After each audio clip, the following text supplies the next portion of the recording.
The Vergilius Romanus, also known as the Roman Vergil, is a 5th-century illustrated manuscript of the works of Virgil. It contains the Aeneid, the Georgics, and some of the Eclogues.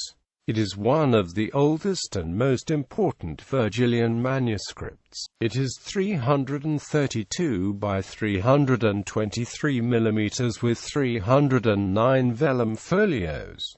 It was written in rustic capitals with 18 lines per page. Decoration. The Vergilius Romanus is one of the few surviving illustrated classical manuscripts. As such, its importance to art history cannot be overstated. The manuscript has 19 surviving illustrations, painted by at least 2 artists, both of whom are anonymous. The style of both artists represents the beginning of a break with classical style. The human form becomes abstracted and flattened, and the naturalistic depiction of space is abandoned. The first artist painted a single miniature on folio 1 recto, an illustration for the first eclogue. In it, a cowherd, Tityrus, plays a flute while sitting under a tree.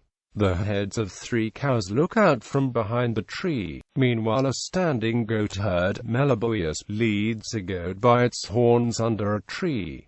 More goats look out from behind the tree. This miniature shows some remnants of classical style. The cows and goats looking out from behind the trees are an attempt, albeit an unsuccessful one, at creating the appearance of space. The garments of the 2 men are draped naturally and the heads are shown in 3/4 view. The miniature, unlike any miniature in this manuscript, is unframed, which shows a connection to the tradition of papyrus roll illustration. The second artist demonstrates a more radical break from the classical tradition in the remaining miniatures. All of these miniatures are framed in red and gold. The artist seems to have no real understanding of the portrayal of the human body, and is incapable of handling a contorted pose, such as is seen on folio 100 verso, where a reclining figure is portrayed in an utterly unconvincing manner. Faces are no longer portrayed in 3/4 position, but are either frontal or full profile. The clothing no longer drapes naturally, but is instead reduced to rhythmic curving lines.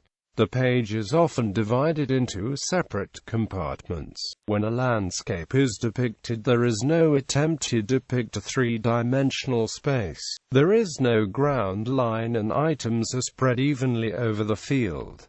Care is taken so that items do not overlap each other. The effect is remarkably similar to some Roman floor mosaics, which may have served as inspiration. See folios 44 verso and 45 recto. The second artist was a fine artist. However, his interests were in patterns and lines rather than in the naturalistic portrayal of space and the human form. The manuscript contains 3 author portraits.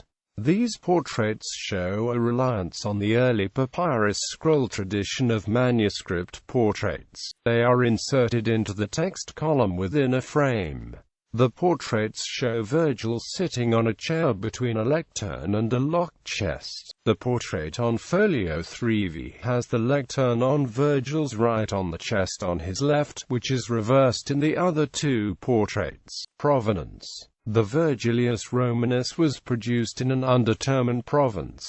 Based on the style of some aspects of the Illumination, Martin Hennig has suggested that it was produced in Britain. If this is true, it would make it the oldest surviving British codex. It was at the Abbey of St. Denis until the 15th century, but it is not known how it came to be at St. Denis or in the Vatican. The Vergilius Romanus is not to be confused with the Vergilius Vaticanus or the Vergilius Augustus. Other ancient Vergilian manuscripts in the Bibliotheca Apostolica Gallery.